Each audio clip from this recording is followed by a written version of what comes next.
Sri Charanarvindam ध्यायन्तु वन्तस्य यशस्वी सन्तं वन्दे गुरु श्री चरणारविन्दं संसारदावा नललितलोका त्रनयकारुण्य गण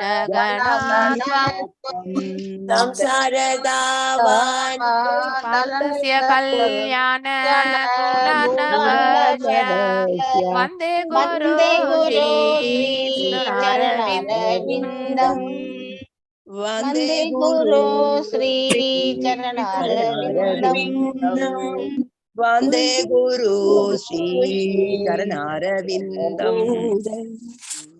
हरे कृष्ण माताजी, प्रणाम माताजी। हरे कृष्ण माताजी, नमस्कार माताजी। नमस्कार। हरे कृष्ण माताजी। नमः ओम विष्णुपादाय कृष्ण पृष्ठाय भूतले श्रीमती भक्ति वेदांत स्वामी निधि नामिने नमस्ते सरस्वती देवे गौरवाणीने निर्विशेष शून्यवादे पाश्चात्य देशधारिणे जय श्री कृष्ण चैतन्य प्रभो नित्यानंद श्री अद्वैत गदाधर शिवासादि गौर भक्त वृंद हरे कृष्णा कृष्णा कृष्णा हरे हरे हरे राम राम राम हरे हरे हरे कृष्णा कृष्णा कृष्णा हरे हरे हरे राम राम राम हरे हरे राधा गोविंद राधे जय गौरनिताय जय गौरनिताय जय प्रभुपदा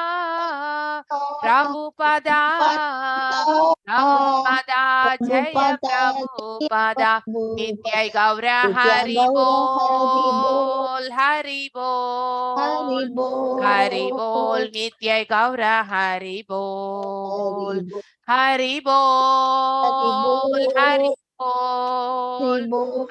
बोल नित्य गौर हरि बोल यारकुम हरे कृष्ण।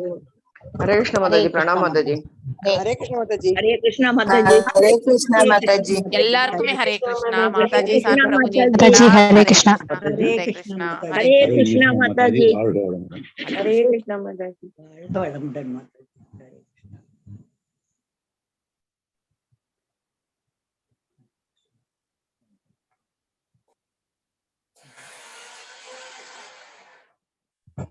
वन माताजी। और निमिष माताजी।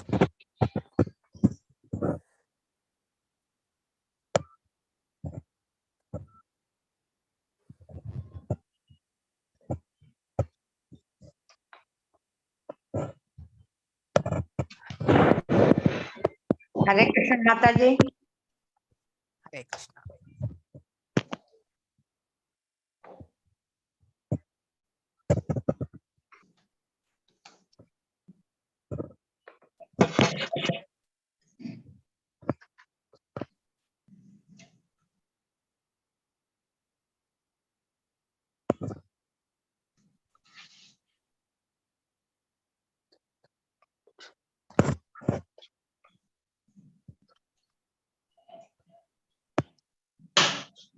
Two minutes.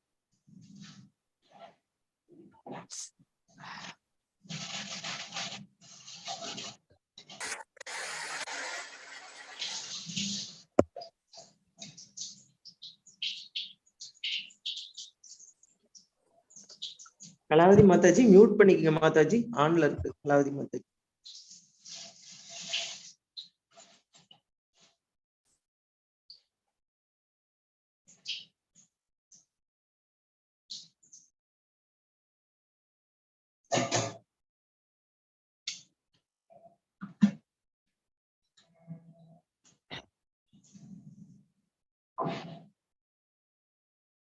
மாதாஜி கௌசல்யா மாதாஜியும் மியூட்ல இருக்காங்க.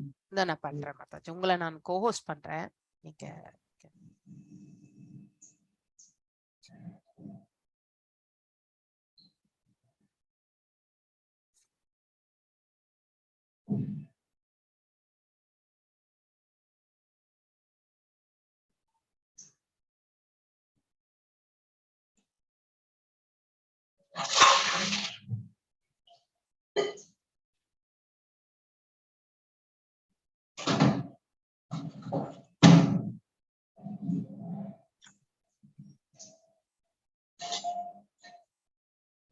செஷனுக்குள்ள போகலாம். அந்த பத்ம புராணம் ஸ்லோகம் கிடைக்க பெறல. இன்னைக்கு தான் நேத்து ஃபுல்லு வேலையா இருந்துட்டேன். நாளைக்கு பண்றேன் அந்த பத்ம புராணத்துது. இன்னைக்கு 31st ஸ்லோகம் பார்க்கலாம். அது ஒண்ணு மட்டும் பெண்டிங் வச்சிருக்கேன். கௌசல்யா மாதாஜி கொஞ்சம் மியூட் பண்ணிக்கோங்க. நானே பண்றேன். கிருஷ்ணா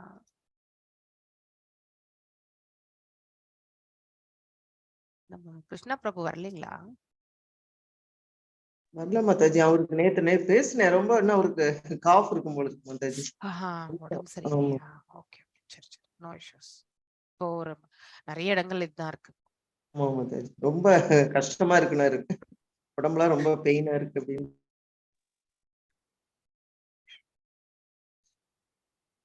உங்களுக்கு ஹோஸ்ட் பண்ணிருக்கேன், நீங்க அப்பப்போ அதை இது பண்ணிக்கோங்க. ஓகே மாதாஜி. ஹரே கிருஷ்ணா மாதாஜி. ஹரே கிருஷ்ணா. பத்ம புராணம் கூட டவுன்லோட் பண்ணிருக்கேன்.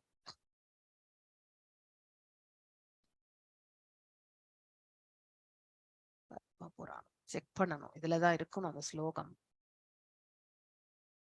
சத்கர்மா, சத் என்றால் உண்மை, சத்கர்மா. டைரக்டா வேர்ட் மீனிங் புரியறது, but what is the intention of this அப்படின்றது தெரியல. ஷட் சத், அதாவது நம்ம சத் சித் ஆனந்தம் அது சொல்றோம் இல்லையா, அந்த சத்து தான் இது. சத்கர்ம நிபுணோ விப்ரோ மந்திரதந்திர விசாரதः ஆ வைஷ்ணவோ குருர் நா ஷயாத் வைஷ்ணவ ஸ்வ பாச்சோ குருஹு. அதாவது இது பேசிக்கா இங்க கீழே கொடுக்கப்பட்டிருக்கக்கூடிய அதனுடைய அதே மீனிங் தான் அது. இந்த பத்ம புராணம் அருவவாதி ஒருவரால் தகுதியுள்ள பிராமணராக ஆக முடியும். தட் இஸ் த குவாலிஃபிகேஷன் இல்லையா? ஸோ ஒரு தகுதி பெற்ற பிராமணனுடைய குவாலிஃபிகேஷன் என்ன? சத்வகுணத்துல இருக்கக்கூடியவங்க தான் பிராமணிக்கல் குவாலிட்டிஸ் எல்லாம் எலிவேட் ஆகுவாங்க. பிறப்பால கிடையாது. இது எல்லாமே சொல்லப்படுவது அனைத்துமே based on the qualities actual இல்லையா? 4 விதமான சாதுர் வரண்யம், இந்த 4 வர்ணங்கள்ல பிராமணனுக்கு இருக்கக்கூடிய குவாலிஃபிகேஷன்ஸ் இல்லையா? அவனுடைய குவாலிட்டிஸ் எல்லாம் என்ன? அவன் அமைதி காப்பான், எப்பொழுதுமே பொறுமை உண்டு இல்லையா? ஸோ தேவையானதை மட்டும்தான் பேசுவான். ஸோ அந்த மாதிரி குவாலிட்டிஸ் வேதத்துல விற்பனராக இருப்பான். அனைவருக்குமே வஞ்சனை இல்லாம அதையெல்லாம் போதிக்கக்கூடிய மனப்பக்குவத்தை பெற்றிருப்பான். இப்படிப்பட்ட குவாலிட்டிஸ் எல்லாமே பிராமணிக்கல் குவாலிட்டிஸா நம்ம அதாவது சதுர்வரண்யத்துல படிக்கும் பொழுதே படிச்சிருக்கோம் இல்லையா? ஒரு சத்திரியனுடைய குவாலிட்டிஸ் அந்த 18th சாப்டர்ல இன்னும் அற்புதமா நம்ம ஐ திங்க் 18 ஸ்லோகங்கள் இல்லையா?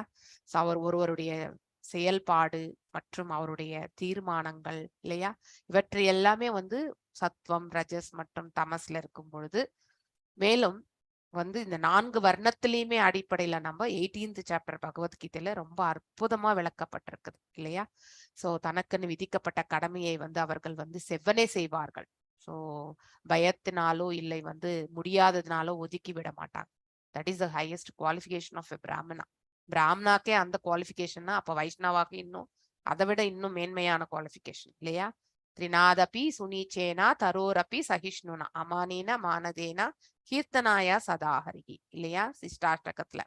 புல்லை விட வந்து அதாவது மேன்மையான குணாதிசையை கொண்டவன் இல்லையா. புல்ல மிதிச்சா கூட மீண்டும் அது எழுந்து நிற்கும். தன்னை மிதிச்சிட்டாங்களே அப்படின்றதுக்காக அது எப்பயுமே வளைஞ்சுட்டு இருக்காது இல்லையா. மிதித்தாலும் தன்னை மிதித்தார்கள் என்று அது என்றைக்கும் வெளிப்படுத்தாது. அதே மாதிரி ஒரு மரம் கூட வந்து எவ்வளவு வெட்ட வெட்ட வந்து அனைவருக்குமே எஸ் அதாவது வெட்ட வெட்ட அத தன்னுடைய குவாலிட்டியை வந்து என்னைக்குமே குறைச்சுன்றது கிடையாது. இவங்க நம்மளை வெட்டிட்டாங்களே அதனால இவங்களுக்கு மறுபடியும் ஏன் நம்ம வந்து பழங்களை கொடுக்கணும், பூக்களை கொடுக்கணும் இல்லையா, இலை தழைகளை எதற்கு கொடுக்கணும், நிழல் எதற்கு கொடுக்கணும் அப்படிங்கிறதெல்லாம் என்றைக்குமே மரம் நினைத்தது கிடையாது இல்லையா. ஸோ அது மாதிரி மரத்தை போலவும் மற்றும் ஒரு புல்லை போலவும் இருக்கக்கூடிய குவாலிட்டிஸ் தான் வந்து வைஷ்ணவனுடைய குவாலிட்டிஸ். ஓகே. ஸோ பிராமணன் வந்து அதாவது ஒரு அருவவாதி வந்து பிராமணன் ஆக முடியும். ஆனால் அவனால வந்து பகவத் பக்தரின் நிலைக்கு கண்டிப்பாக உயர முடியாது. பகவத் பக்தர் தான் வந்து உண்மையான ஒரு வைஷ்ணவர். அல்லது வைஷ்ணவர் நிலைக்கு அவன் உயர்த்தப்பட்டால் அல்லாது அவரால் ஒரு ஆன்மீக குருவாக ஆக முடியாது. அதாவது வைஷ்ணவோ குருனா அப்படின்னு சொல்லிட்டார். நான் அப்படின்னா இல்லை இல்லையா. சத்யாத் வைஷ்ணவக ஸ்வபாஷோ குருஹு. அதாவது குருவான்ற ஒரு ஸ்தானத்தை அடைவதற்கு அவனுடைய குவாலிஃபிகேஷன்ஸ் என்னன்னா அடுத்தவர்களுக்கு வஞ்சனை இல்லாம வந்து வழி நடத்துதல் இல்லையா. ஸோ இந்த மாதிரி வந்து குவாலிட்டிஸ் பிராமணனுடைய குவாலிட்டிஸையும் இன்னும் அதை விட மேன்மையான குவாலிட்டிஸ் வந்து வைஷ்ணவனுக்கு வேண்டும். அது ஒரு வைஷ்ணவனாக இருக்கும் பட்சத்தில் மட்டுமே அவன் குருவாகிறதுக்கு பக்குவம் அப்படிங்கிறதே வந்து இந்த பதத்துல வந்து பத்ம புராணத்துல இருந்து சொல்லப்பட்டிருக்கு. ஸோ டைரக்ட் மீனிங்ஸ் இதுதான். ஷட் கர்ம நிபுணோ சத் என்றால் அதாவது உண்மையான கர்மங்கள் ஆக்சுவலி இல்லையா. ஸோ வைஷ்ணவனுடைய குவாலிட்டிஸ் அவனுடைய கடமைகள், அதே மாதிரி வந்து ஒரு பிராமணனுடைய குவாலிட்டிஸ் அவனுடைய கடமைகள், உண்மையான கடமைகள் எல்லாமே அவரவர்கள் வந்து கண்டிப்பாக செயல்படுத்துவார்கள். ஸோ ஒரு அருவவாதி வந்து பிராமணராக முடியும், ஆனால் வைஷ்ணவனாகவோ அல்லது ஒரு தூய பக்தனாகவோ ஆவது சாத்தியக்கூறு மிக மிக கடமை இல்லையா. எப்பொழுது அவர்கள் அந்த நிலை செல்வார்கள் என்றால் பகவானுடைய அதாவது அவர் பக்தி யோகத்தில் அவர்கள் பயிற்சி செய்தால் மட்டும்தான் வந்து அத்தகைய நிலை அடைவதற்கான மார்க்கத்தை பெறுவார்கள். இல்லை என்றால் அவர்கள் பிரம்ம ஜோதிர்ல வந்து கலந்து விட வேண்டியதுதான் இல்லையா. ஸோ இதே மாதிரி இதுல வந்து நம்ம புராணம் எது சைத்தன்யமா சரிதாமிரதம் மத்திய லீலை. ஸோ மத்திய லீலையில வந்து நமக்கு என்ன ஸ்லோகம் சொல்லப்பட்டிருக்கு? ஸ்லோகம் 8.128 8வது இதுல 128வது ஸ்லோகம்.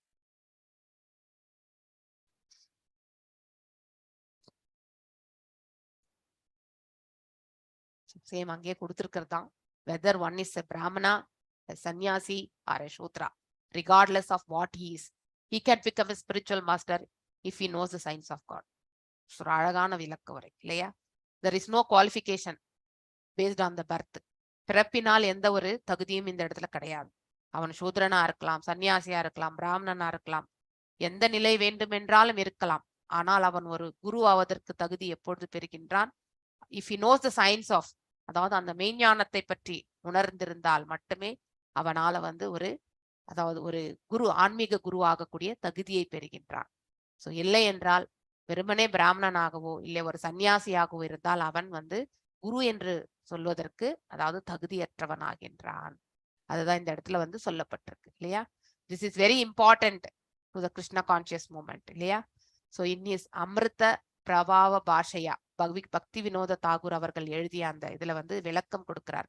One should not think that because Sri Chaitanya Mahaprabhu was born as a brahmana and was situated in the topmost spiritual order as a sannyasi இல்லையா. ஸோ இருக்கிற ஆர்டர்லயே அதாவது ஆசிரமங்கள்லயே சந்நியாசம் இதுதான் ஹையஸ்ட் இல்லையா. ஃபர்ஸ்ட் வந்து பிரம்மச்சரியம், அடுத்து வந்து கிரகஸ்தன், அதுக்கு அடுத்து வனப்பிரஸ்தன், அதுக்கப்புறம் சந்நியாசம். ஒரு பிராமணனுக்கு மட்டும்தான் இந்த 4 விதமான ஆசிரமங்கள் வந்து அப்ளிகபிள், வேற யாருக்குமே அப்ளிகபிள் கிடையாது.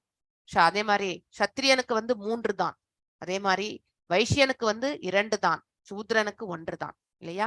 அவரவர்களுக்கு வழங்கப்பட்டிருக்கக்கூடிய ஆசிரமங்கள் இது. ஸோ பிராமணனுக்கு மட்டும்தான் இந்த 4 ஆசிரமங்கள் பொருந்தும். ஸோ அதனால சைத்தன்ய மகாபிரபு பிறப்பாலே வந்து பிராமணர், ஆனால் அவர் வந்து சந்நியாசத்தை ஏற்றுக்கொண்டிருந்ததால் அந்த தகுதி கிடையாது. ஆனால் அவர் வந்து கிருஷ்ண பக்தியில் வந்து மேன்மையாக இருந்தார். அதனாலதான் வந்து he got that qualification இல்லையா? So it was improper for him to receive instructions from Srila Ramananda Rai, who belonged to Shudra caste. So Ramananda Rai பத்தி நீங்க ஆல்ரெடி டீச்சிங்ஸ் ஆஃப் லார்ட் சைத்தன்யால படிச்சிருப்பீங்க இல்லையா? So to clarify this, Sri Chaitanya Mahaprabhu informed Ramananda Rai the knowledge of Krishna consciousness is more important than caste. இதேதான் நம்ம ராமானுஜாச்சாரியார் கூட பண்ணார் இல்லையா? So எல்லா ஆச்சாரியார்களுமே, அதாவது அந்த உண்மையான தகுதியை பெறக்கூடிய அந்த நிலையில் இருந்த ஆச்சாரியர்கள் எல்லாருமே வந்து இதைத்தான் செய்தார்கள். So there is no discrimination. எந்த உயிர் வாழிடத்திலுமே பேத பாவம் என்பது கிடையாது. அவர்களுடைய பக்தி கொள்ளக்கூடிய நிலை மட்டும்தான் நாம கண்டிப்பாக பார்க்க வேண்டும் இல்லையா? சோ ஒருவருடைய சமர்ப்பணம் எவ்வாறு இருக்கின்றது என்பதை பொறுத்துதான் அவர்கள் வந்து பிராமணிக்கல் குவாலிட்டிஸ் இருக்கா இல்லையான்றதே நம்மளால சொல்ல முடியும். பிறப்பினால் அல்ல என்பதை வந்து இந்த இடத்துல வந்து ஊர்ஜிதப்படுத்தப்பட்டிருக்கின்றது. ஐ திங்க் யாரோ அன்மியூட் பண்ணிருக்கீங்க, தயவு செஞ்சு மியூட் பண்ணுங்க. இந்த சிஸ்டம் ஆஃப் வர்ணாசிரமம் there are various duties இல்லையா? பிராமண, சத்திரிய, வைஷ்யன், சூத்ரன். பிராமணன் வந்து ஒரு குருவாவதற்கான தகுதி இல்லையா? ஃபார் ஆல் அதர் வர்ணாஸ், அதாவது சத்திரியனுக்கும் சரி, சூத்ரனுக்கும் சரி, அதுக்கப்புறம் வைஷ்யனுக்கும் சரி, அவனே குருவாகின்றான். as far as Krishna consciousness is concerned இல்லையா, கடவுள் உணர்வு, கிருஷ்ண உணர்வு என்பது everyone is capable, எல்லாருக்குமே அந்த ஆப்பர்ச்சுனிட்டி உண்டு. ஆனால் யார் அதில் வந்து பக்குவம் அடைகிறார்களோ அவர்கள் அடைய பெறுகிறார்கள், அவ்வளவுதான் வித்தியாசம் இல்லையா? முயற்சி என்பது ஒவ்வொரு உயிர் வாழியும் ஆற்ற வேண்டியதுதான். ஆனால் அவர்களுடைய பக்குவ நிலை அடையக்கூடியது எல்லாமே அவர்களுடைய முயற்சியினுடைய தன்மையை பொறுத்துதான். அங்கே எந்த ஒரு எதிர்பார்ப்பும் இன்றி தூய பக்தி செய்யக்கூடிய தகுதியை பெற்றிருந்தால் அவன் வந்து ஒரு வைஷ்ணவனாக ஆகின்றான். அதாவது பிராமணனை விட இன்னும் ஹையஸ்ட் ஆக்சுவல் இல்லையா? சோ கிருஷ்ண உணர்வு, everyone is capable of becoming a spiritual master because knowledge in Krishna consciousness is on the platform of the spirit soul. அது ஆத்மா அவனுடைய தளத்தில் இருந்துதான் நாம வந்து ஆற்றுகின்றோம், இந்த உடல் என்னும் தளத்தில் கிடையாது இல்லையா? சோ ஆத்மாதான் உணர்கின்றது. பகவானுடைய அந்த உயர்வான நிலையை உணரக்கூடிய தன்மை எந்த ஜீவன் பெறுகின்றது? இந்த ஆத்மாதான்.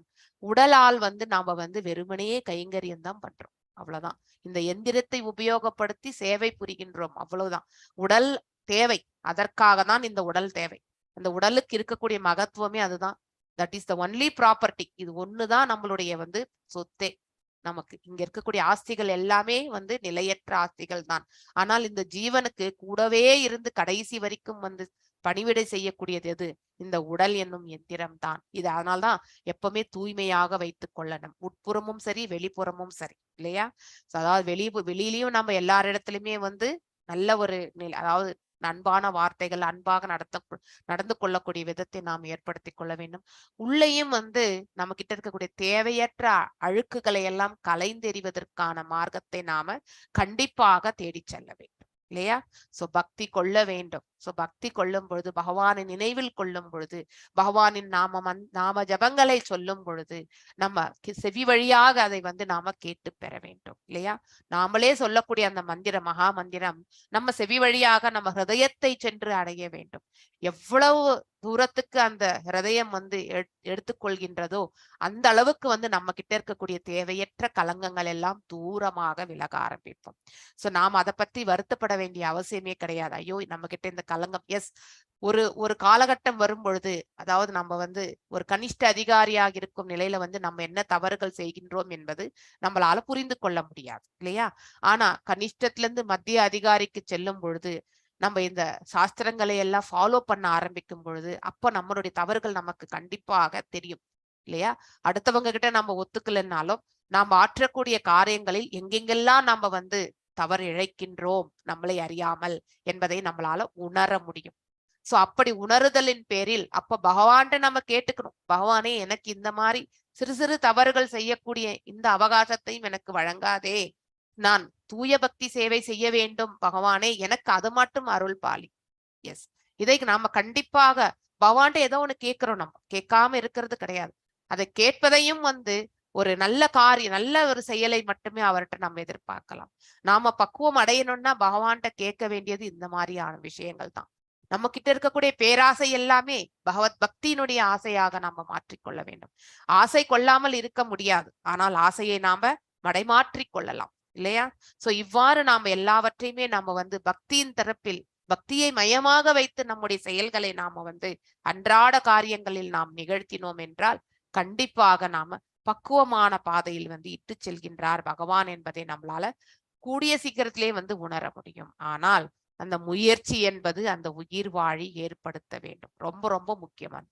எந்த பிளாட்ஃபார்ம்? ஸ்பிரிட் சோல் இல்லையா? அதாவது அந்த ஆத்ம தளத்தில் வந்து நாம இத்தகைய ஒரு பக்குவத்தை நாம இட்டு செல்ல வேண்டும். To spread Krishna consciousness, one need not only be conscient of the signs of spirit soul. It does not matter whether one is a Brahmana, Kshatriya, Vaishya, Shudra, Sanya, Grahastha, whatever. If one simply understands these signs, he can become a spiritual master. நாம் எந்த பிளாட்ஃபார்ம்ல வேணாலும் இருக்கலாம் இல்லையா? So நாம் எந்த குடும்பத்திலும் நாம பிறந்திருக்கலாம். அதெல்லாம் ஒன்றும் தவறே கிடையாது. நம்முடைய பிறவி கடனால் நாம அப்படிப்பட்ட ஒரு குடும்பத்துல பிறந்திருக்கின்றோம் இல்லையா? ஒரு கீழான குடும்பத்தில் பிறக்கக்கூடிய வாய்ப்பு நமக்கு கிடைத்திருக்கின்றது என்றால் நம்முடைய முந்த பிறவில நாம் ஆற்றிருக்கக்கூடிய கர்மங்கள் மிக மோசமான கர்மங்களாக இருந்திருக்கும். சோ நம்முடைய பிறப்பு எதற்கு இழிவானது என்பதை வந்து நாம ஆற்றிருக்கக்கூடிய கர்மங்கள் தான் என்பதை நாம புரிந்து கொள்ள வேண்டும். அப்போ அந்த அளவுக்கு புரிந்த பிறகு மேலும் நன்மையான பாதையை மட்டும் ஏற்று செல்லணும்னாக்கா அதற்கான செயல்களில் நாம வந்து ஈடுபட வேண்டும் இல்லையா? காக்னிசன்ட் என்றது அதுதான். நாம் நம்ம செய்யக்கூடிய முயற்சிகள் அனைத்தையுமே வந்து பகவத் பக்தியில வந்து எடுத்து செல்ல வேண்டும். நாம எத்தகைய நிலையில் இருந்தாலும் பரவாயில்லை இல்லையா? நான் வனப்பிரஸ்தல இருக்கலாம், இல்ல வந்து நான் வந்து கிரகஸ்தனா இருக்கலாம், இல்ல நான் ஒரு பிரம்மச்சரியத்துல இருக்கலாம் இல்லையா? எந்த ஆசிரமம் வேணாலும் இருக்கலாம். அதே மாதிரி எந்த வர்ணத்தவராக இருக்கலாம். பிராமணனாகவே இருக்க வேண்டிய அவசியம் கிடையாது இல்லையா? சத்திரியனாக இருக்கலாம், சூத்ரனாக இருக்கலாம், இல்ல வைசியனாக இருக்கலாம். எந்த நிலை இருந்தாலுமே என் நிலை ஆயினும் பகவானுடைய அந்த மெய்ஞானத்தை பற்றி நாம உணர ஆரம்பித்த பிறகு, உண்மையை உணர ஆரம்பித்த பிறகு அந்த பக்தியில் நாம திளைத்து கொள்ள வேண்டும் இல்லையா? It is stated in Haribhakti Vilasa, so that one should not accept initiation from a person who is not in the Brahminical order if there is a fit person in the Brahminical order present. அதாவது initiation வந்து யார்கிட்ட இருந்து எடுத்துக்கணும்னா ஒரு குரு பரம்பரையில இருந்து தான் எடுத்துக்கணும் இல்லையா? அதாவது நம்ம வந்து தீட்சை பெறுவது என்பது அந்த தீட்சை வழங்கக்கூடிய தகுதி இருக்கவங்கிட்ட தான் நம்ம வந்து வாங்கிக்கணும். யார்கிட்ட வேண்டும் என்றாலும் தீட்சை பெறக்கூடாது, அது தவறு இல்லையா? The instruction is meant for those who are overly dependent on the mundane social order and is suitable for those who want to remain in the mundane life இல்லையா? அதாவது நம்ம பௌதிகத்திலேயே இருக்கணும்னு நினைக்கிறவங்களுக்கு வந்து இந்த இன்ஸ்ட்ரக்ஷன்ஸ் ஆக்சுவலி வழங்கப்பட்டிருக்கு இல்லையா? அவங்கதான் வந்து வேறுபடுத்த முடியாது. அவங்களுடைய சமர்ப்பணத்தை யார்கிட்ட கொடுத்திருப்பாங்கன்னே தெரியாது இல்லையா? எவ்வாறு கர்ணன் வந்து தர்மம் அறிந்திருந்தாலுமே அவனுடைய சமர்ப்பணம் துரியோதனத்தில் இருந்தது இல்லையா? சோ அது வந்து அஜ்ஞானம் தான், அவனுடைய அஜ்ஞானம் தான். சோ அதனால எது உண்மை என்பதை அவன் வந்து ஒரு தாழ்ச்சி குலத்தில் வந்து பிறந்தான் என்றதுக்காக அவனை வந்து கௌரவித்தான் என்ற ஒரே ஒரு காரணத்துக்காக அவன் ஆற்றிய கர்மங்கள் அனைத்துமே அதர்மத்தின் தரப்பில் இருந்துதான் ஆற்றினான் கர்ணன் இல்லையா? அங்கே சுயநலம் என்பது இருந்தது. சுயநலம் என்பது நன்மையான செயல் இல்லை.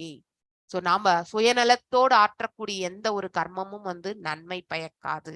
அது இந்த பிறவிலே நமக்கு நன்மை கொடுக்காது. எப்பொழுதுமே ஒரு பொது நலம் என்பது இருக்க வேண்டும்.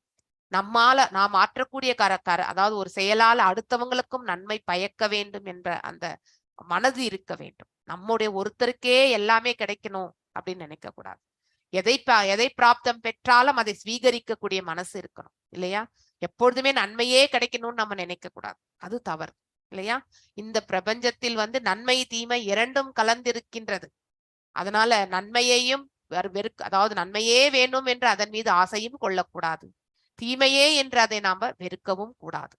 அதாவது எல்லாம் கர்ம பலன்கள் இல்லையா? ஆனா அதை வந்து பக்குவமாக ஆள்வதற்கு வந்து அதை அந்த செயலை வந்து ஆற்றுவதற்காக நாம வந்து பக்தியில் நிலை பெற வேண்டும். பக்தியில் நிலை பெறும் பொழுது நமக்கு அதுல இருந்து வெளியில வருவதற்கான மார்க்கம் நமக்கு கிடைக்க பெறுகின்றோம் இல்லையா? அதனால் விருப்பு வெறுப்பு எதையும் நாம வச்சுக்க கூடாது, அது வந்து நன்மை பயக்காது. அதனால நம்ம 4 விதம், நம்ம ஒரு பிராமணனா இருக்கலாம், ஒரு சூத்ரனா இருக்கலாம். ஆனால் நாம வந்து பக்தி எனக்கூடிய நிலையில் நாம வந்து நின்று விட்டால் நாம வந்து கண்டிப்பாக குரு ஆவதற்கான தகுதியை வந்து பெறுகின்றோம். அதனால மாறாக கிருஷ்ண விஞ்ஞானத்தை ஒருவர் நன்கு அறிந்தவராக இருக்க வேண்டும். வேத ஞானத்தில் தேர்ச்சி பெற்றவர் ஒரு பிராமணர் ஆவார் இல்லையா? மேலும் ஒரு தூய வைஷ்ணவராகவும் கிருஷ்ண விஞ்ஞானத்தை பற்றி எல்லா நுணுக்கங்களை அறிந்துள்ள ஒரு பிராமணரால் மட்டுமே ஒரு ஆன்மீக குருவாக முடியும். திஸ் இஸ் த குவாலிஃபிகேஷன், தகுதி இல்லையா? சோ அப்படிப்பட்ட ஒரு தகுதி இருப்பவர் மட்டும்தான் பிராமணிகளாக இருக்க, அதாவது அவர்களால குரு என்ற ஸ்தானத்தை பெற முடியும். புஷ்பமதாஜி நீங்க வாசி. பாஹுப்யோ அவர்த்தத சத்ரம் க்ஷத்ரியஸ்தத் அனுவரதஹ யோ ஜாதஸ்த்ரயாதே வர்ணான் பௌருஷ கண்டக சதாத். எஸ் வாசி. ஹரே கிருஷ்ண மாதாஜி. Correct. பாஹுப்யோ வர்த்தசத்ரம் க்ஷத்ரியஸ்தத் அனுவரதஹ யோஜாதஸ்த்ராயதே வர்ணான் பௌருஷ கண்டக சதாத். பாகுப்ய கரங்களில் இருந்து அவர்தத உற்பத்தியானது, சத்திரம் பாதுகாக்கும் சக்தி, சத்ரியக பாதுகாப்பு சக்தியுடன் சம்பந்தம் உள்ள, தத் அந்த அனுவருத்த பின்பற்றுபவர்கள், யாரொருவர், ஜாதக அப்படி ஆகின்றார், திராயதே காப்பாற்றுகிறார், வர்ணான் மற்ற வர்ணாசிரம பிரிவுகள், பௌருஷ பரமபுருஷரின் பிரதிநிதி, கண்டக திருடர்களையும் கொள்ளைக்காரர்களையும் போல் கலகம் விளைவிப்பவர்கள், சதாத் தீங்கில் இருந்து. மொழிபெயர்ப்பு. அதன் பிறகு பிரம்மாண்டமான விராட் ரூபத்தின் கரங்களில் இருந்து பாதுகாக்கும் சக்தி உற்பத்தியானது. இத்தகைய சக்தியின் தொடர்பாக சத்திரியர்களும் தோற்றத்திற்கு வந்தனர். இவர்கள் சத்திரிய தொழில்களை பின்பற்றுவதன் மூலம் சமூகத்தை திருடர்கள் மற்றும் துஷ்டர்கள் ஆகியோரின் தொல்லைகளில் இருந்து காப்பாற்றினர். பொருளுரை. உன்னதமான வேத ஞானத்தில் நாட்டம் கொண்டிருப்பது என்னும் இத்தகுதியை கொண்டு பிராமணர்கள் அடையாளம் காணப்படுகின்றனர். அதுபோலவே திருடர்களையும் துஷ்டர்களையும் போன்ற தீயவர்களிடமிருந்து சமூகத்தை பாதுகாக்கும் சக்தியை கொண்டு சத்திரியர்கள் அடையாளம் காணப்படுகின்றனர். அனுருதக என்னும் சொல் குறிப்பிடத்தக்கதாகும். சமூகத்தை திருடர்களிடமிருந்தும் துஷ்டர்களிடமிருந்தும் பாதுகாப்பதன் மூலம் சத்திரிய கொள்கைகளை பின்பற்றும் ஒருவர் சத்திரியர் என்று அழைக்கப்படுகிறார். ஒரு சத்திரிய குடும்பத்தில் பிறந்ததால் அல்ல, வர்ணாசிரம முறையானது பிறப்பின் தகுதியை பொறுத்தது அல்ல, குணத்தை பொறுத்ததாகும். அதற்கு அடுத்ததாக வருவதுதான் பிறப்பு. இது வர்ணாசிரம முறையில் முக்கிய அம்சம் அல்ல. பிராமணர், சத்திரியர், வைசியர் மற்றும் சூத்திரர் ஆகியோருக்குரிய தகுதி முறைகள் பகவத்கீதையில் 18.41-44 குறிப்பிடப்பட்டுள்ளன. ஒருவர் ஒரு குறிப்பிட்ட பிரிவை சேர்ந்தவர் என்று அழைக்கப்படுவதற்கு முன் இத்தகைய தகுதிகளை எல்லாம் அவர் பெற்றிருக்க வேண்டும். பகவான் விஷ்ணு எல்லா வேத இலக்கியங்களிலும் புருஷர் என்று குறிப்பிடப்பட்டுள்ளார். ஜீவராசிகள் புருஷ சக்தியாக, அதாவது பராசக்தி அல்லது பரா பிரகிருதியாக இருப்பினும் சில சமயங்களில் அவர்கள் புருஷர்கள் என்றும் குறிப்பிடப்படுகின்றனர். புருஷரின் புறசக்தியினால் மாயைக்கு உட்படுத்தப்பட்டுள்ள ஜீவராசிகளுக்கு உண்மையில் எந்த தகுதிகளும் இல்லை என்ற போதிலும் தங்களை அவர்கள் புருஷர்கள் என்று தவறாக நினைத்து கொண்டிருக்கின்றனர். பகவானுக்கு பாதுகாக்கும் சக்தி உண்டு. பிரம்மா, விஷ்ணு மற்றும் மகேஸ்வரர் ஆகிய மும்மூர்த்திகளில் பிரம்மாவுக்கு படைக்கும் சக்தி உண்டு, விஷ்ணுவிற்கு காக்கும் சக்தி உண்டு, மகேஸ்வரருக்கு அழிக்கும் சக்தி உண்டு. இப்பதத்தில் புருஷ என்னும் சொல் குறிப்பிடத்தக்கதாகும்.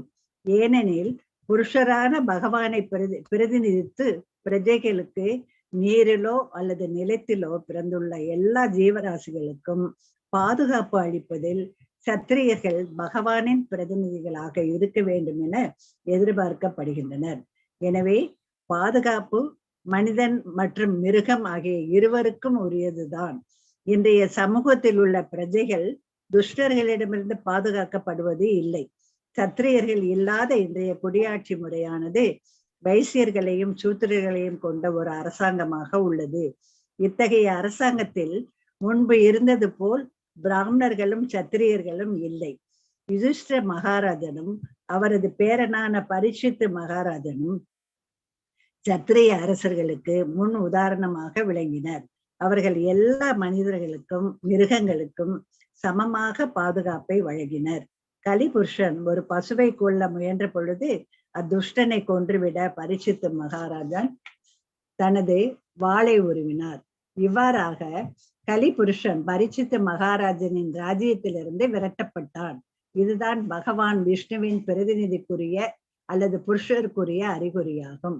ஒரு தகுதியுள்ள சத்திரிய அரசர் பகவானின் பிரதிநிதியாக இருந்து பிரஜைகளுக்கு பாதுகாப்பு அளிப்பதால் அவருக்கு பகவானுக்கு அளிக்கப்படும் அதே மரியாதை அளிக்கப்படுகிறது. இன்றைய நாட்டு தலைவர்களால் திருடர்களிடமிருந்து கூட பாதுகாப்பு அளிக்க முடியவில்லை என்பதால் ஒருவன் காப்புறுதி நிறுவனத்திடமிருந்து பாதுகாப்பை தேட வேண்டியது உள்ளது. தகுதியுள்ள பிராமணர்களும் சத்திரியர்களும் இல்லாததுதான் நவீன மனித சமூகத்தில் உள்ள எல்லா பிரச்சனைகளுக்கும் காரணம். ஹரே கிருஷ்ணா மாதாஜி. ஹரே கிருஷ்ணா மாதாஜி. ஹரே கிருஷ்ணா. அழகான விளக்க உரை. ஸோ அதாவது இப்ப இருக்கக்கூடிய ஆளும் முறை இல்லையா, இந்த ஆளும் முறையில் என்னென்ன டிஸ்அட்வான்டேஜஸ் இல்லையா, அதை பத்தி ரொம்ப அழகா பிரபுபாதர் அவர்கள் விளக்கி இருக்கிறார். ஸோ ஒரு பிராமணனுடைய கடமையை செய்ய வேண்டும் இல்லையா, அதே மாதிரி ஒரு சத்திரியனுடைய கடமையை ஆற்ற வேண்டும், ஒரு வைஷ்யனுடைய கடமையை ஆற்ற வேண்டும், ஒரு சூத்ரனுடைய கடமையை ஆற்ற வேண்டும். ஆனா இப்ப அப்படி கிடையாது. இப்போ வைஷ்யனும் சரி சூத்ரனும் சரி ஆளக்கூடிய நிலையில தான் உட்காந்துரும். சத்திரியன் ஆளக்கூடியது எல்லாமே இப்போ இல்லை இந்த காலகட்டங்கள்ல. சத்திரியன் அந்த காலத்துல ஆண்டு கொண்டிருந்தான் என்றால் அவனுடைய ஆலோசகர் இதுல பிராமணர்கள் எடுத்துரைப்பார்கள். ஸோ அவங்களுடைய ஆலோசனை இல்லாமல் சத்திரியர்கள் முன்னேறி செல்ல மாட்டார்கள். ஸோ அதனால அங்கே கொலாபரேஷன் நல்லா இருந்தது. அப்போ இப்போ பிராமின்ஸும் அந்த நிலையில் இல்லை, எடுத்துரைக்கக்கூடிய நிலையிலும் இல்லை, அத்தகைய ஞானமும் இல்லை, எல்லாமே கமர்ஷியல் இப்போ இல்லையா. எல்லாமே இப்ப எவ்ரிதிங் ஒண்ணு கூட நம்ம ஃப்ரீயா எதுவுமே கிடையாது இப்ப இருக்கக்கூடிய காலகட்டங்கள்ல இல்லையா. பாஹுப்யோ அவர்த்தத சத்ரம் சத்ரிய தத் அனுவிரதக யோஜாதஸ்திரயாதே வர்ணான் பௌருஷக கண்டக சதாத். அதாவது பாஹுப்ய அதாவது கரங்களிலிருந்து, அவர்த்தத உற்பத்தியானது. ஏன்னா தலையிலிருந்து பிராமணர்கள் பார்த்தாச்சு நம்ம. இப்போ அவருடைய புஜங்களிலிருந்து, அந்த விராட் புருஷனுடைய புஜங்களிலிருந்து இப்போ சத்திரியர்கள் படைக்கப்படுவதை பற்றி பார்க்க போகின்றோம் இல்லையா. சத்ரம் பாதுகாக்கும் சக்தி, சத்திரிய பாதுகாப்பு சக்தியுடன் சம்பந்தமுள்ள, தத் அந்த, அனுவிருத்தக பின்பற்றுபவர்கள், அதாவது சத்திரியர் யார் ஒருவர், ஜாத அப்படி ஆகின்றனர், திரயாயதே அதாவது காப்பாற்றுகிறார், வர்ணான் மற்றும் வர்ணாஸ்ம பிரிவுகள், அதாவது வர்ணான் என்பது வர்ணாஸ்ம பிரிவுகள், பௌருஷக பரமபுருஷரின் பிரதிநிதி, கண்டக திருடர்கள் அதாவது மேலும் கொள்ளைக்காரர்கள் போல கலகம் விளைவிப்பவர்கள், சசாத் அதாவது தீங்கிலிருந்து. சோ பிறகு பிரம்மாண்ட அதாவது பரமபுருஷரா இருக்கக்கூடிய அவருடைய விராட் ரூபத்திலிருந்து, அவருடைய கரங்களிலிருந்து பாதுகாக்கும் சக்தி உற்பத்தியானது இல்லையா. சோ அதாவது அந்த ஷோல்டர்ல தான் சத்திரியர்கள் எல்லாருமே படைக்கப்பட்டார்கள். இத்தகைய சக்தியின் தொடர்பாக சத்திரியர்களும் தோற்றத்திற்கு வந்தன. சோ அவங்க எல்லாருமே படைக்கப்பட்டார்கள் என்பது இந்த இடத்துல எடுத்துரைக்கப்படுகின்றது. இவர்கள் சத்திரிய தொழில்களை பின்பற்றுவதன் மூலமாக இந்த சமூகத்தை திருடர்கள் மற்றும் கொள்ளைக்காரர்களிடமிருந்து அவர்கள் ரட்சித்து வருகிறார்கள். சோ அதுதான் அவங்களுடைய கடமையும் கூட இல்லையா. சோ உன்னதமான வேத ஞானத்தில் நாட்டம் கொண்டிருப்பது என்பது இத்தகுதி கொண்டு பிராமணர்கள் அடையாளம் இல்லையா, ஐடென்டிபிகேஷன். பிராமணர் சத்திரிய வைஷ்ய சூத்ரர்ன்னு நம்ம எப்படி ஐடென்டிஃபை பண்றோம், அவங்களுடைய இயல்பு மற்றும் அவங்களுடைய செயல்பாடுகளை வைத்துதான் நம்ம கண்டுபிடிக்கிறோம் இல்லையா. அதே மாதிரிதான் சத்திரியர்களும். சோ துஷ்டர்களையும் போன்ற தீயவர்களை சமூகத்தை பாதுகாக்கும் சக்தியை கொண்டு இல்லையா சத்திரியர்கள் அடையாளம் காணப்படுகின்றன. அனுவிருத்தக அப்படிங்கிற அந்த சொல் மிகவும் முக்கியத்துவம் வாய்ந்ததாக பிரபுபாதர் தன்னுடைய விளக்க உரையில எடுத்துரைக்கிறார். சமூகத்தை நாம கண்டிப்பாக ரட்சணை செய்ய வேண்டும். இல்லை என்றால் இந்த சமுதாயத்துல நன்மைகள் தீமைகளையும் எப்படி நம்ம பேலன்ஸ் பண்ணி எடுத்துட்டு போக முடியாது இல்லையா. சோ இங்க நன்மை தீமை இரண்டுமே உண்டு. ஆனா அதை பக்குவமான முறையில எடுத்து செல்வதற்கு சத்திரியர்களோட உதவி மிக மிக முக்கியமானது. சமூகத்தை திருடர்களிலிருந்தும் துஷ்டர்களிலிருந்தும் பாதுகாப்பதன் மூலமாக சத்திரிய கொள்கைகளை பின்பற்றும் ஒருவர் சத்திரியர் என்று அழைக்கப்படுகின்றார் இல்லையா. யார் இந்த செயலில் ஈடுபட்டிருக்கின்றாரோ அவர்களை சத்திரியர் என்று அழைக்கப்படுகின்றார். ஒரு சத்திரிய குடும்பத்தில் பிறந்ததால் அல்ல, ஸோ பிறப்பாலே நாம் வந்து ஒரு ஜமீன்தார் பரம்பரை இல்லை வந்து ஒரு ராஜ பரம்பரை நினைச்சிட்டு கோழையாக இருந்தால் அது வேஸ்ட் இல்லையா? ஸோ அதாவது அந்த குடும்பத்தில் பிறந்திருந்தாலும் அடுத்தவர்களுக்கு எப்பொழுதுமே ரட்சணை வழங்கக்கூடிய தகுதியை பெற்றிருக்க வேண்டும். That is the highest qualification of a kshatriya இல்லையா? ஸோ நமக்கு பயத்தினால வந்து அந்த செயலை செய்யாம போகக்கூடாது. வர்ணாசிரம முறையானது பிறப்பின் தகுதியை பொறுத்தது கிடையாது இல்லையா? குணத்தை பொறுத்ததாகும். ரஜோகுணம் மேலோங்கி இருக்கக்கூடியவர்கள் வந்து சத்திரிய செயல்களில் வந்து ஈடுபடுவார்கள் இல்லையா? ஸோ அதனால அதற்கு அடுத்ததாக வருவதுதான் பிறப்பே. நெக்ஸ்ட் இந்த வர்ணாசிரமம், இது வர்ணாசிரம முறையின் முக்கிய அம்சமே கிடையாது இல்லையா? அதாவது பிறப்பு என்ன அடிப்படையில வர்றது வந்து வர்ணாசிரமத்துல வந்து ஒரு முக்கிய அம்சமே கிடையாது.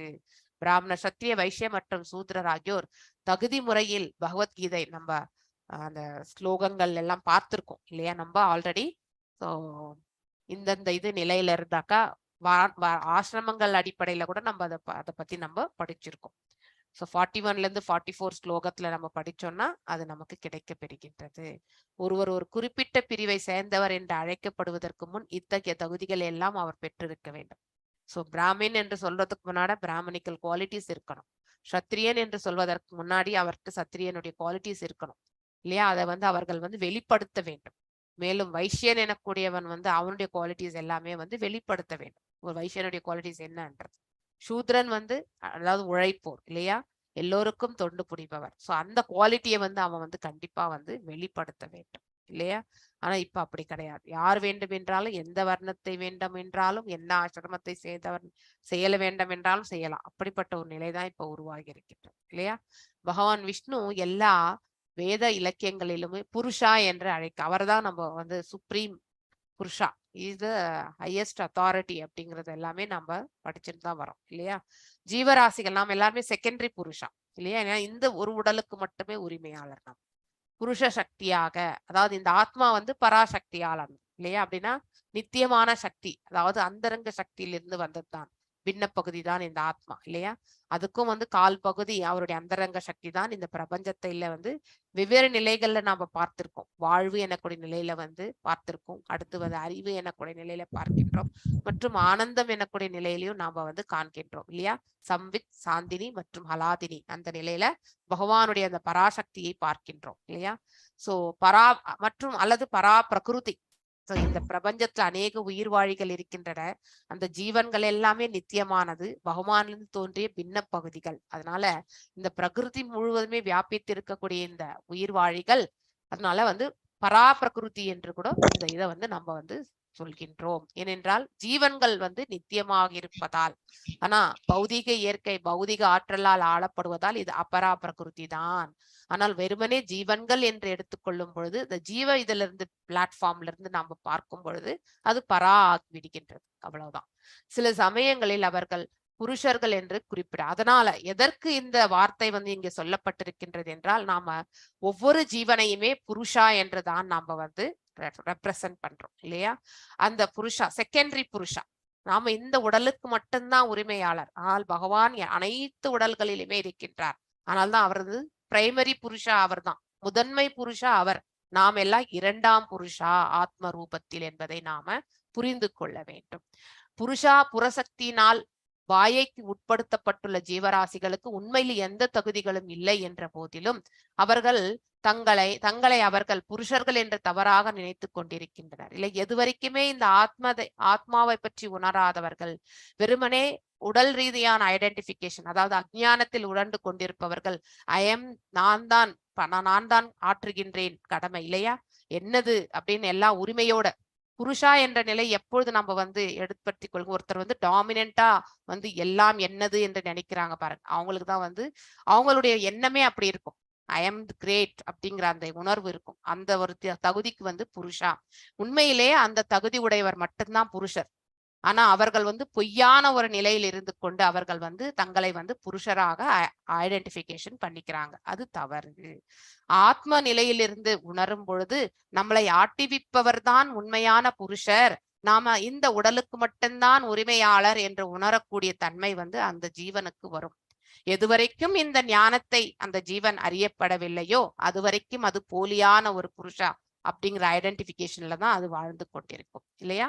சோ பகவானுக்கு பாதுகாக்கும் சக்தி உண்டு இல்லையா? பகவான் தான் வந்து இந்த 3 நிலைகள், பிரம்மா, விஷ்ணு மற்றும் மகேஸ்வரர் ஆகிய மூர்த்திகளில் பிரம்மாவுக்கு படைக்கக்கூடிய சக்தி உண்டு இல்லையா? விஷ்ணுவுக்கு ரட்சிக்கக்கூடிய சக்தி உண்டு.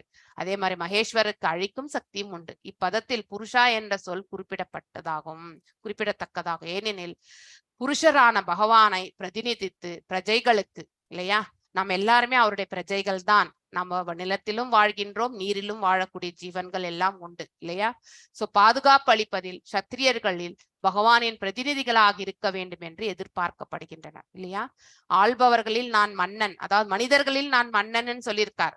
அதாவது பகவத்கீதை 10வது சாப்டர்ல பகவான் வந்து விபூதி யோகத்துல வந்து மனிதர்களில் நான் மன்னன் இல்லையா?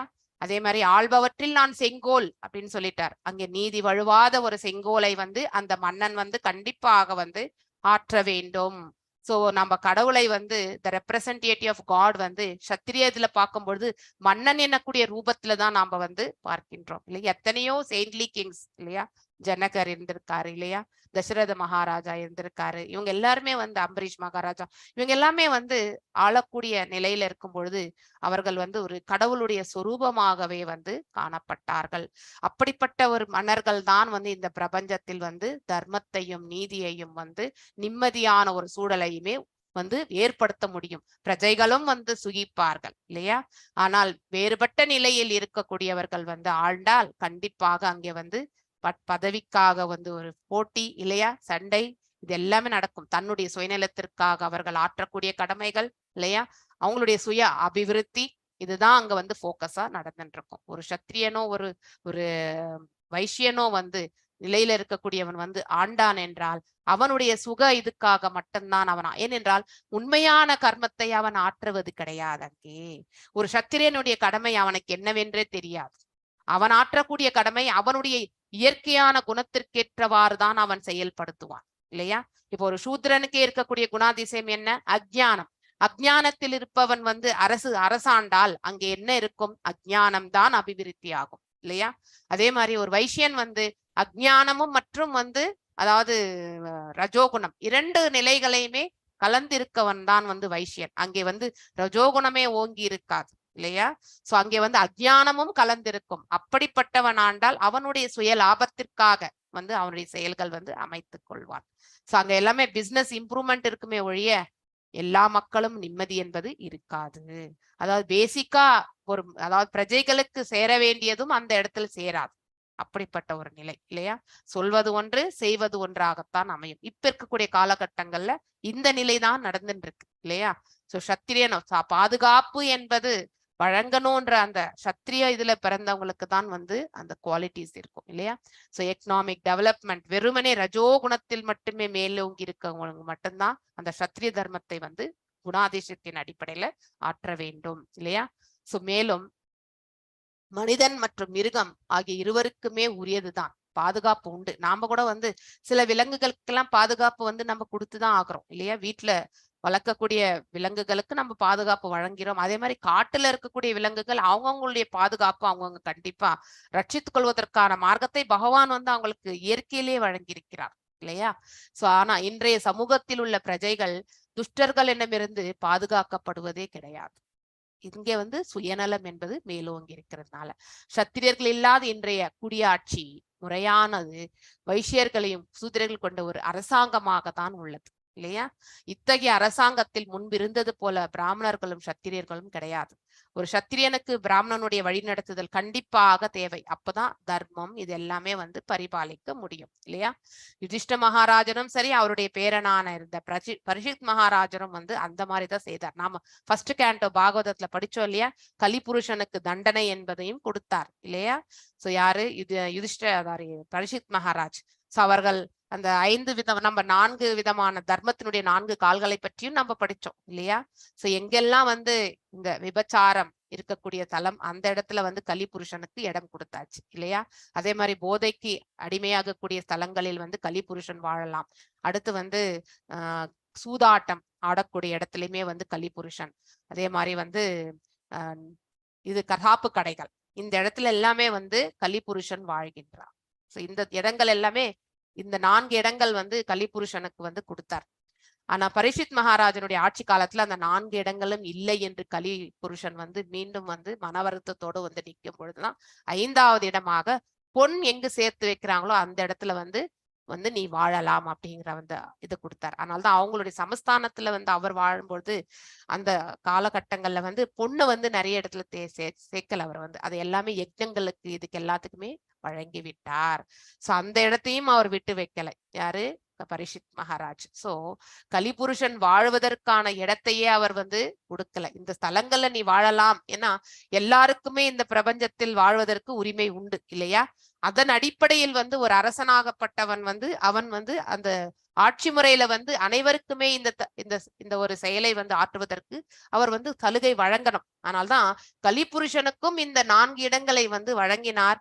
கலிபுருஷன் அவருடைய ஆட்சியை பரவி இருக்கக்கூடிய எல்லா இடங்களிலுமே சுத்தி பார்த்துட்டு எனக்கு எந்த இடமும் அந்த 4 இடங்கள் எனக்கு தென்படவில்லை, ஆனால் எனக்கு வாழக்கூடிய இடமே இல்லை, ஆனால் எனக்கு வாழ்வதற்காக ஒரு இடத்தை கொடு அப்படின்னு சொன்னார். அதுக்கப்புறம் தான் பொன் சேர்த்து வைக்கக்கூடிய அந்த களஞ்சியத்துல வாழக்கூடிய அந்த இடத்த வந்து கொடுத்தார். சோ அதனாலதான் இப்ப கூட நம்ம வந்து பொன் எல்லாமே சேர்த்து வைக்கிறோம். பொன் இல்லாத நாடு கிடையாது இல்லையா? அதனால அந்த இடத்துல கலிபுருஷன் வாழ்ந்து கொண்டுதான் இருக்கின்றான். சோ இங்கே நிறைய பேர் செல்வத்தை நிறைய சேர்க்கிறோம் இல்லையா? ஆஸ்திகளை நிறைய சேர்க்கிறோம், எனக்கு இவ்வளவு வேணும்னு சேர்க்கிறோம். அப்படி எல்லாம் நம்ம சேர்க்கிற அந்த இடத்துல எல்லாமே கலிபுருஷன் உட்கார்ந்து இருக்கின்றான். அவ்வாறு உட்கார்ந்து இருக்கக்கூடிய கலிபுருஷனால் நாம் ஆட்டிவிக்கப்பட்டு நாம அதர்ம செயலில் தான் நாம் ஈடுபடுவோம். அதனால நம்முடைய நேச்சரே வந்து செய்யக்கூடாதுன்னு ஒரு எண்ணம் இருந்தாலும் அவன் நம்மள வந்து நம்ம கிட்ட இருக்கக்கூடிய அந்த மூட்டை வந்து நம்மள வந்து செய்ய வச்சிரும். அதனால்தான் தேவைக்கு அதிகமாக எதையுமே சேர்த்து கொள்ளக்கூடாது என்பது சொல்வதும் இதுதான். அதாவது ஈஷாவாசிய பிரின்சிபல் பிரகாரம் அவங்கவுங்களுக்கு என்னென்ன கோட்டா இருக்கோ அந்த கோட்டாக்கு ஏத்த மாதிரி நம்ம வந்து சம்பாத்தியத்தை அமைத்து கொண்டு இருக்கும் வரை வாழ்ந்து செல்ல வேண்டும். அந்த மனசை நாம வளர்த்து கொள்ளணும். சோ கலிபுருஷன் ஒரு பசுவை கொல்ல முயன்ற பொழுது தண்டனை கொடுக்க போனார் இல்லையா? பசு சதா கசாப்பு கடை. இந்த துஷ்டனை கொன்றுவிட பரீட்சித் மகாராஜ் வந்து தனது வாளை உருவினார். இவ்வாறாக கலிபுருஷன் பரீட்சித் மகாராஜன் ராஜ்யத்திலிருந்து விரட்டப்பட்டான். ஆனா அவனும் வந்து வாழணும்ன்ற அவனுடைய இது வரும்பொழுது அவனுக்கு இருக்கக்கூடிய இடங்களையும் கொடுத்தார். அதுக்கப்புறம் இதுதான் பகவான் விஷ்ணுவுக்கு பிரதிநிதியாக அல்லது புருஷருக்குரிய அறிகுறியாகும். ஒரு புருஷா என்றால் அவருடைய தகுதி இதுதான். தர்மத்தையும் நியாயத்தையும் அதுக்கப்புறம் வந்து நல்ல பக்தர்களையும் ரட்சிக்கக்கூடிய தகுதி வந்து இருக்கணும். அப்படிப்பட்ட இதுக்கு வந்து பிரதிநிதியாக இருப்பவன் தான் உண்மையான புருஷன். அவன்தான் அனைவருக்கும் நன்மையை பயக்க வல்ல செயலில் ஈடுபட முடியும் இல்லையா? தகுதியுள்ள ஒரு சத்திரிய அரசர் பகவானின் பிரதிநிதியாக இருந்து பிரஜைகளை பாதுகாப்பு அளிப்பதால் அவருக்கு பகவானுக்கு அளிக்கப்படும் அதே மரியாதை தான், முதன் மரியாதை அவருக்கு தான் இல்லையா வழங்கப்படுகின்றது. இன்றைய நாட்டு தலைவர்களால் திருடர்களிலிருந்து கூட பாதுகாப்பு அளிக்க முடியவில்லை. அதுக்கு எதுக்கு நம்ம தெருவுக்கு நம்ம, அதாவது ஒரு ஏரியாக்கு ஏரியா போலீஸ் ஸ்டேஷன் இருக்கு இல்லையா? எத்தனை பேர் நம்ம வந்து அரெஸ்ட் ஆறாங்க, எத்தனை பேர் ஜெயில இருக்காங்க இல்லையா? கொலை கொள்ளை இது எல்லாமே நடந்துன்னுதான் இருக்கு இல்லையா? சோ ஒருவன் திருடர்களுக்கு கூட பாதுகாப்பு அளிக்க முடியவில்லை என்பதால் ஒருவன் காப்புறுதி நிறுவனத்திலிருந்து பாதுகாப்பை நாம எல்லாருமே இன்சூரன்ஸ் பண்ணி வச்சிட்டு இருக்கோம் இல்லையா? சேஃப்டி. நமக்கு ஏதாவது ஆயிட்டா நம்ம பிள்ளைங்களுக்கு யார் பார்ப்பாங்க? அப்படி ஒரு சுச்சுவேஷன் இப்ப இருக்கக்கூடிய காலகட்டங்கள் இல்லையா? தகுதியுள்ள பிராமணர்களும் சத்திரியர்களும் இல்லாததான் நவீன மனித சமூகத்தில் உள்ள எல்லா பிரச்சனைகளுக்குமே காரணம். தகுதியுள்ள qualified Brahmin and qualified Kshatriya, இங்க 2 பேரும் இந்த பிரபஞ்சத்தில் வந்து பற்றாக்குறையாகிவிட்டது. அதனாலதான் இப்ப வந்து வைசியர்களும் சூத்திரர்களும் அரசாள்கின்றார்கள். மேலும் அதனால வந்து வழி நடத்தப்படக்கூடிய நாம வந்து அதாவது நல்வழி என்பது நமக்கு கிடைக்க பெறுவது மிக மிக அரிதானது. அங்கே தன்னலம் என்பதுதான் மேலோங்கி இருக்கின்றது, அங்கே பொதுநலம் என்பது கிடையாது. சோ அப்படிப்பட்ட காலகட்டங்கள்ல தான் நாம வாழ்ந்துட்டு இருக்கோம். நெக்ஸ்ட் வந்து யார் வாசிக்கிறீங்க? பிரேமா மாதாஜி நீங்க வாசிச்சிருங்க. விஷோ அவர்த்தந்த தஸ்யோர் ஓர் லோக விருத்திகரீர் விபோக வைஷ்யஸ்தத் உத்பவோ வார்த்தாம் நிருணாம்ய சமவர்த்யதத். வாசிக்க. ஹரே கிருஷ்ண மாதாஜி. ஹரே கிருஷ்ண. விசோ வர்தந்த தஸ்யோர் ஓர் லோக விருத்திகரீர் விபோகோ வைஷ்யஸ்தத் உத்பவோ வார்த்தாம் நிருணாம் யக சமவர்தயத். விசக உற்பத்தி மற்றும் விநியோகம் ஆகியவற்றின் மூலமாக கிடைக்கும் வாழ்க்கை தேவைகள். அவர் தந்த உற்பத்தியாயின. தஸ்ய அவரது பிரம்மாண்ட ரூபத்தின் ஊர்வோகோ தொடைகளிலிருந்து லோக விருத்தி கரீஹி ஜீவனோபாயம் விபோகோ பகவானின் வைசியக வணிகர் சமூகம் தத் அவர்களுடைய உத்பவக வழக்கமான வார்த்தாம் ஜீவனோபாயம் நிர்ணாம் அனைவரிலும் யாரொருவர் சம வர்த்தய நிறைவேற்றப்பட்டது. மொழிபெயர்ப்பு.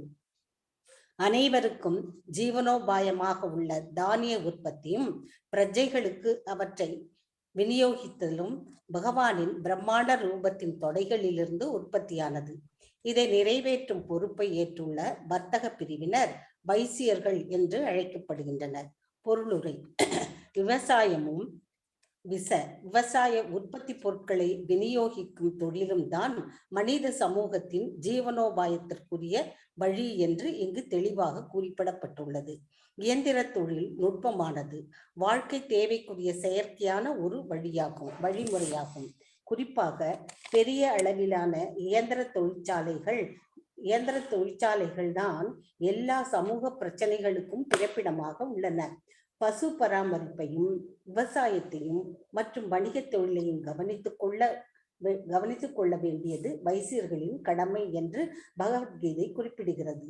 மனிதன் தன் வாழ்க்கை தேவைகளுக்காக பசுவையும் விவசாய நிலத்தையும் முழுமையாக நம்பி இருக்கலாம் என்பதை நாம் முன்பே விளக்கியிருக்கிறோம்.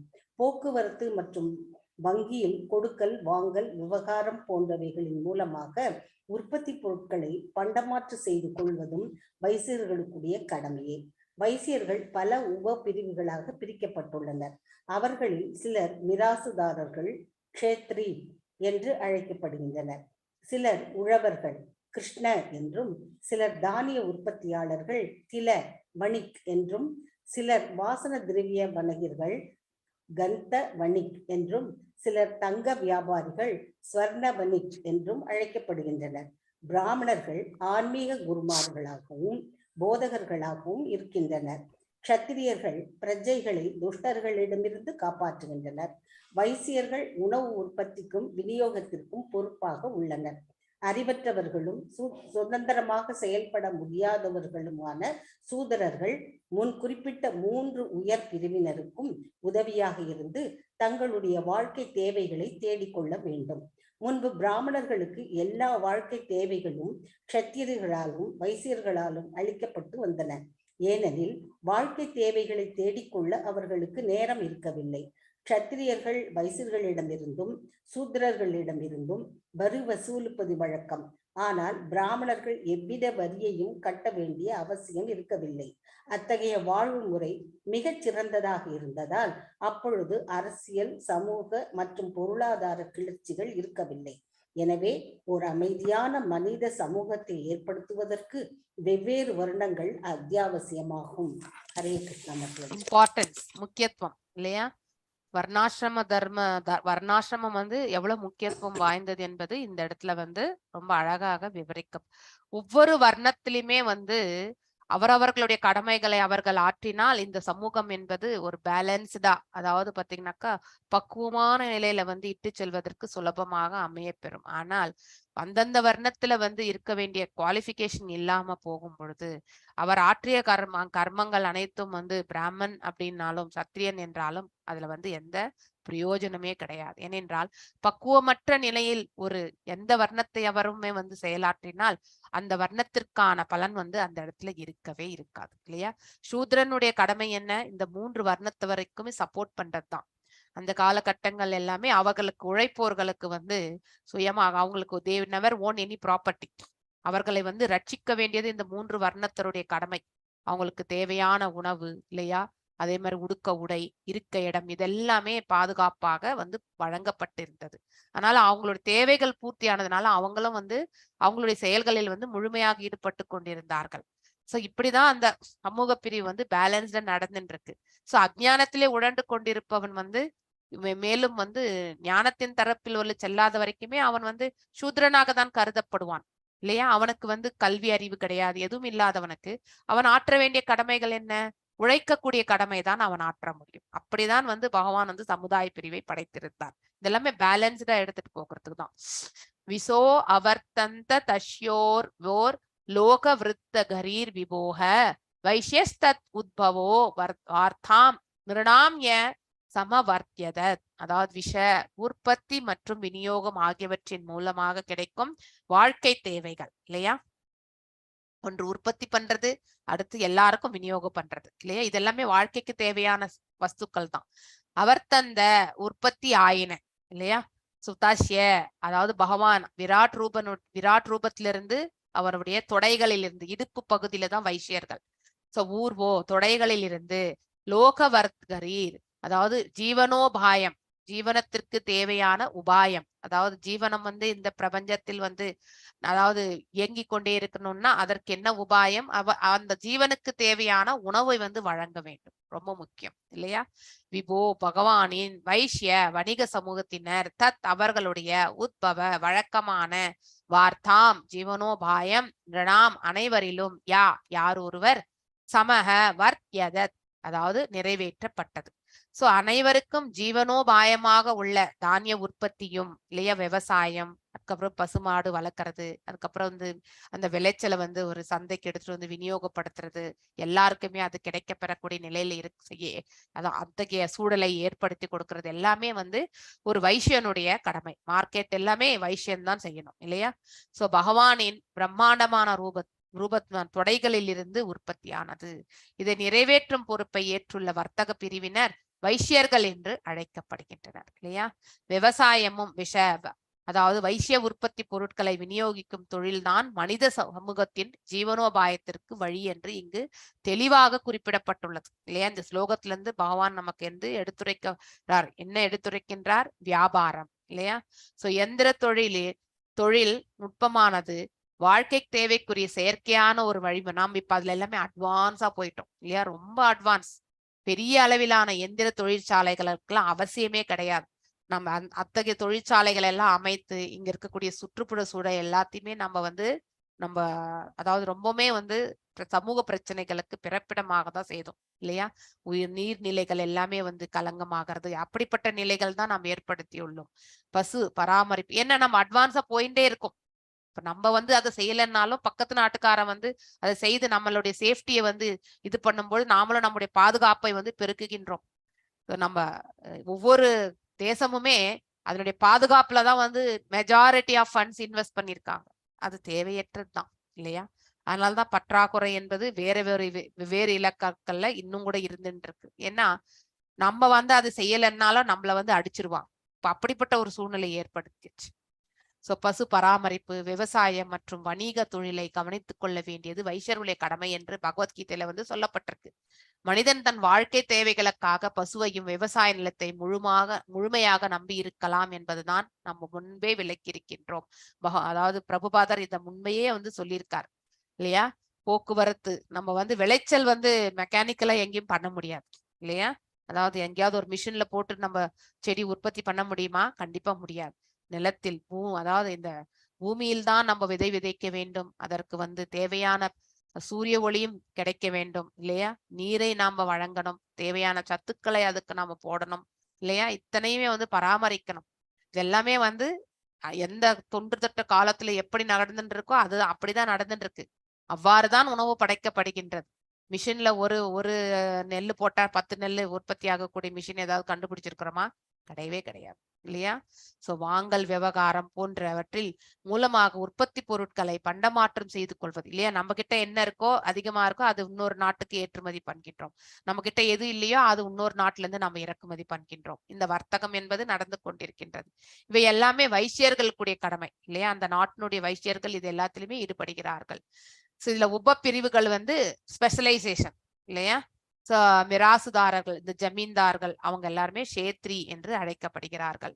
உழைப்போர்கள், நிலத்துல உழுபவர்கள் வந்து கிருஷ்ணா என்று அழைக்கப்படுகின்றார்கள்.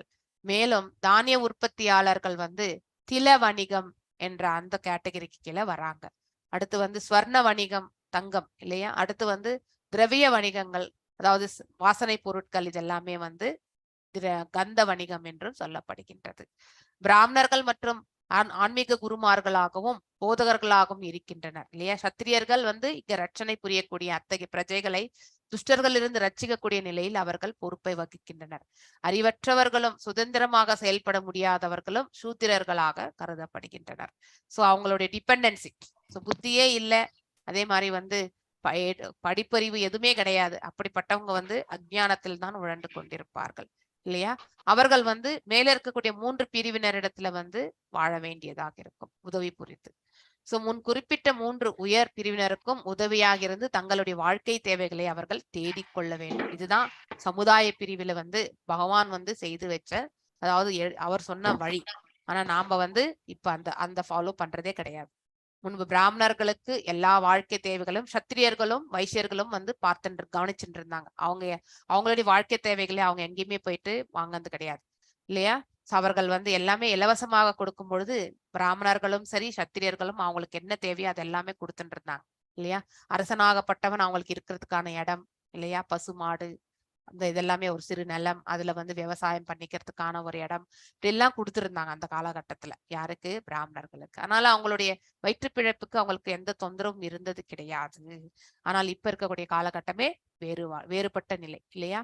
வாழ்க்கை தேவைகளை தேடிக்கொள்ள அவர்களுக்கு நேரம் இருக்கவில்லை. எப்பொழுதுமே அடுத்தவர்களுக்கு வந்து உதவி, அதாவது அவங்க ஞானத்தை வழங்குவது இத்தகைய செயலில் ஈடுபட்டிருந்ததால் அவர்கள் வந்து தங்களுடைய வாழ்க்கை தேவைகளுக்கு வந்து ஈடுபட்டது கிடையாது. சத்திரியர்களும் வைசியர்களும் தான் சூத்திரர்களும் தான் சத்திரியர்கள் வந்து எப்படி அதாவது பிசினஸ் கேட்டகரி வரி கட்டிதான் ஆகணும் இல்லையா. சூத்திரர்களிருந்தும் வரி வசூலிப்பது வழக்கம். ஆனால் பிராமணர்களுக்கு அந்த மாதிரியான வரி எல்லாமே வசூலிக்காமல், ஏன்னா எல்லாத்தையுமே அவங்க ஃப்ரீயா தான் சொல்லி கொடுத்துட்டு இருந்தாங்க இல்லையா. அவர்களுடைய செயலுக்காக அவங்க எங்கேயுமே தட்சணை வாங்கினது கிடையாது. அதனால அவங்களுக்கு இன்கம்மே கிடையாது. இன்கம் இல்லாதவங்களுக்கு வந்து எதுவுமே, அதாவது டாக்ஸே கிடையாது. அந்த மாதிரி ஒரு இத்தகைய வாழ்வு முறை மிகச் சிறந்ததாக இருந்ததால் அப்பொழுது அரசியல் வந்து சமூகம் எல்லாமே வந்து பொருளாதார கிளர்ச்சிகள் இல்லையா, அதெல்லாம் இருக்கிறதே கிடையாது. இப்ப வந்து எல்லாமே மாற்றம் இல்லையா. ஒரு அமைதியான மனித சமுதாயத்தை ஏற்படுத்துவதற்கு வெவ்வேறு வர்ணங்கள் அத்தியாவசியமாகும். இம்பார்ட்டன்ஸ் ரொம்ப ரொம்ப முக்கியம் இந்த பதம் வந்து. நான் இதோட இன்றைக்கு நிறுத்துகின்றேன். வாஞ்ச கல்பதாருபேஷ கிருப சிந்துபியேவ ச பதிதனாம் பாவனேபிய வைஷ்ணவேபியோ நமோ நமः. அனந்த கோட்டி வைஷ்ணவ விருந்த கி ஜெய். நாமாச்சாரிய ஹரிதாஸ் தாகூர் கி ஜெய். ஹரே கிருஷ்ணா கிருஷ்ண கிருஷ்ண ஹரே ஹரே, ஹரே ராம்